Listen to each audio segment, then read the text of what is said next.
Hello, NWOBHM here. Today got some well, quite reasonably surprising NWOBHM related news to tell you. I've just found out that Heavy Pettin, remember them, are about to release back end of next month, back end of October, their first album for almost, well, nearly 40 years, and it's called Rock Generation.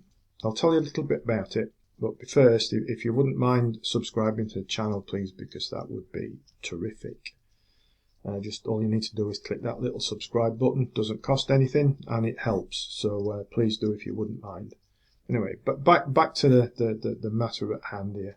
So Heavy Pettin releasing Rock Generation in next month in October 2025, and it's their first album, studio album, since what, 1989, isn't it? And of course, back in 1981, when they emerged out of Scotland, it seemed that they were going to be one of the next big things. They had the style and the chops to make it big out in the NWOBHM days.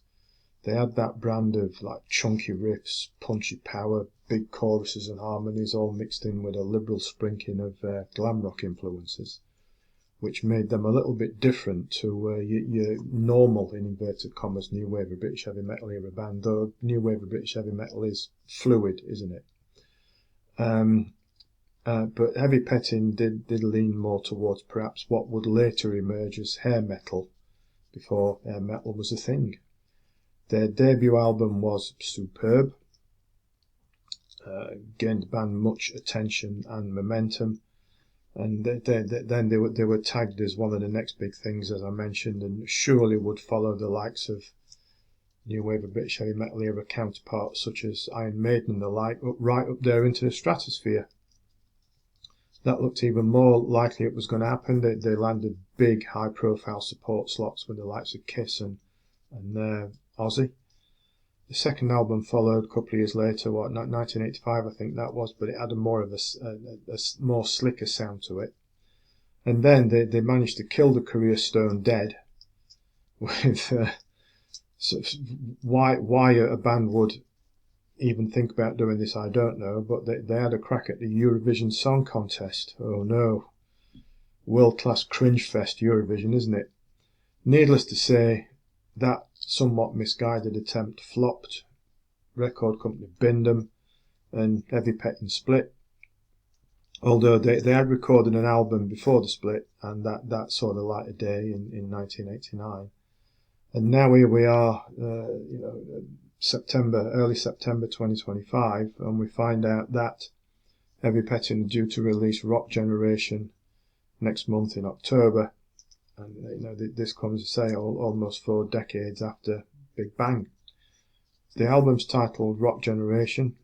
The title track is out now as a single, and it's very good too. It does go back to the early days, yet it sounds fresh, up to date. There's plenty of thump behind it, plenty of energy, plenty of swagger. It's jolly good, I think. The release date for the album is the 24th of October. That'll be coming out via Silver Lining Music. And later on in October, after the album, well, around about the album's release date, Heavy Pettin are touring with Uriah Heep and April Wine. The dates are in mainland Europe, mainly Germany, so if you're around there you might want to check them out, because Uriah Heep always deliver live. And I'm not sure who's in April Wine these days, but they've got an excellent back catalogue as well. So that's something to look forward to if you can make it. But in the meantime, so Rock Generation, the album comes out 24th of October 2025. It's available to pre-order now. I'll put a link to it on Amazon in the description below. Various formats available, so take your pick. So there we are. Welcome return for Heavy Pettin. That's it for today. Please do subscribe to the channel before you go, because that'd be a big help and marvellous. And until next time, thanks for listening, thanks for watching, and take care.